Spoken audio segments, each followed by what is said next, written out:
It's all about our team effort, our team defense. I told them na it's very close in the end, and we need that mental toughness in order for us to win this game, because yun talaga yung yun talaga yung aming pinaghahandaan. Our emotions, our composure, kailangan talaga we need to play 53 minutes with proper mindset.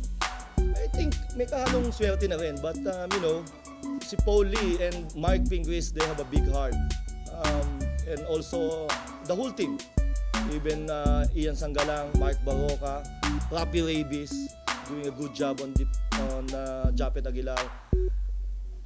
May swerte at may unang hard work. Ang puhunan talaga namin sa depensa. Nanggigil kami nung una, hindi namin mahanap yung depensa namin, kaya nagkakagulo kami. Kaya tayo nandito dahil sa depensa.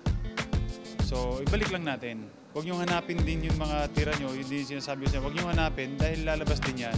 Kailangan muna dumapensa bago tayo magpensa. Lee's in trouble. Port to go. Ping with a pick. Lee off the spin. Puts it up. Off the glass for the deuce. Broken play nangyari kasi hindi nasunod talaga yung play namin na galing sa timeout. So, yun. Take charge lang. Kinuha ko lang yung bola doon kay Rafi. Buti umabot kasi hindi ko alam kung 5 seconds lang yata nung nakuha ko yung bola. Then, ayun, wala nang isip-isip, atake na kagad. Nakita ng open lane, focus na ako sa tira ko. Buti pumasok.